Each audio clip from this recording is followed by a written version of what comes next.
नमस्कार, मी स्नेहा. आपण पाहताय पुढारी न्यूज महाराष्ट्र नेक्स्ट डे. आमच्या विशेष कार्यक्रमामध्ये तुम्हा सगळ्यांचं मी स्वागत करते. पाहुयात या आठवड्यातल्या काही प्रमुख बातम्या. अहिल्यानगर जिल्ह्यातल्या साकळाई उपसा सिंचन योजनेसाठी 1234 कोटी रुपयांच्या तरतुदीला राज्य मंत्रिमंडळानं अखेर मान्यता दिलेली आहे. या योजनेमुळे सुमारे 32 अवर्षणग्रस्त गावांना याचा लाभ होणार आहे. या गावांमधील 9600 हेक्टर क्षेत्राला सिंचनाची सुविधा मिळणार आहे. याशिवाय राज्यातील नद्यांचं पुनरुज्जीवन करण्यासाठी महाराष्ट्र राज्य नदी पुनरुज्जीवन प्राधिकरण स्थापन करण्यात आलेलं आहे. तसंच राज्यातील 54 नदी प्रदूषित पट्ट्यांसंदर्भात पुनरुज्जीवन प्रकल्प राबवण्यात येणार आहे.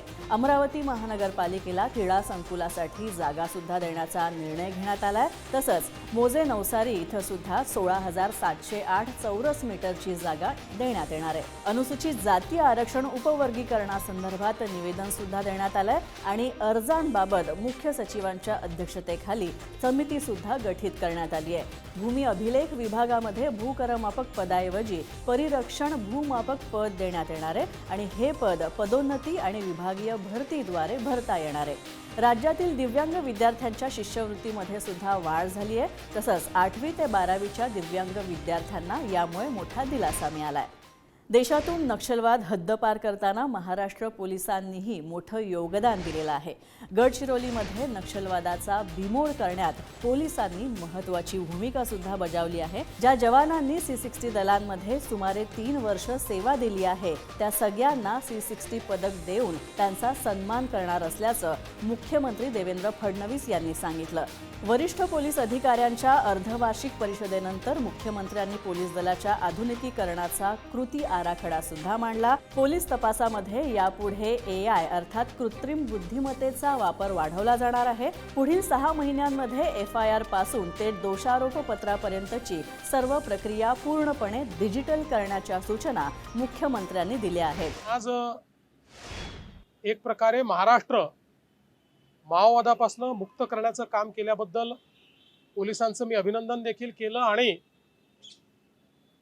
ज्या ज्या लोकांनी किमान 3 वर्ष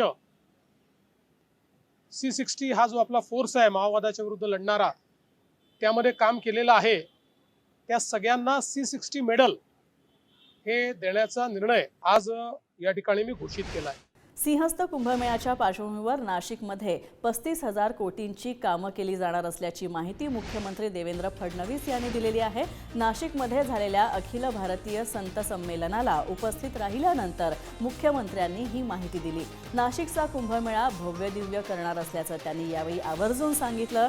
सिंहस्थ कुंभमेळ्यासाठी रस्ते, रेल्वे सेवा, विमानतळ या ठिकाणी योग्य त्या सोयी सुविधा उपलब्ध करून देण्याचं काम सरकार करेल अशी ग्वाही सुद्धा मुख्यमंत्र्यांनी दिली.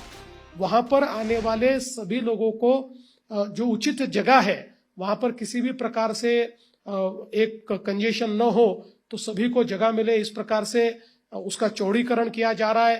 त्र्यंबकेश्वर को जाने वाला रास्ता ये बिल्कुल एक प्रकार से दुगना हो रहा है. तो सब जगह बहुत बड़े पैमाने पर ये काम चल रहे हैं, चाहे रेलवे स्टेशन हो चाहे एयरपोर्ट हो. एक पूरे नए एयरपोर्ट के टर्मिनल का निर्माण हम लोगों ने शुरू कर दिया है.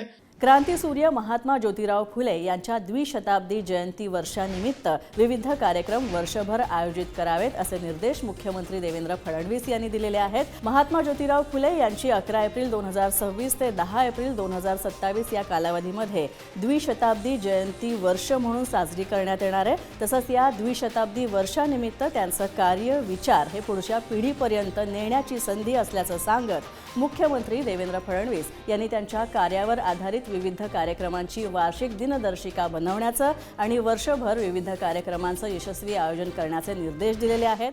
शिवशाही प्रकल्प कंपनीने रखडलेले प्रकल्प हे मार्गी लावावेत असे निर्देश उपमुख्यमंत्री एकनाथ शिंदे यांनी दिलेले आहेत. शिवशाही पुनर्वसन प्रकल्पाच्या संचालक मंडळाच्या बैठकीमध्ये महत्त्वाचे निर्णय घेण्यात आले आहेत.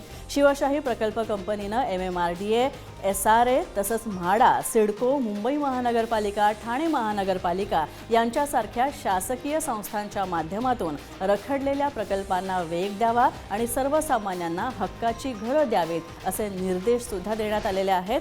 तर या होत्या काही महत्त्वाच्या घडामोडी. महाराष्ट्र नेक्स्ट मध्ये आता इथेच थांबतोय. पाहत रहा पुढारी न्यूज. नमस्कार.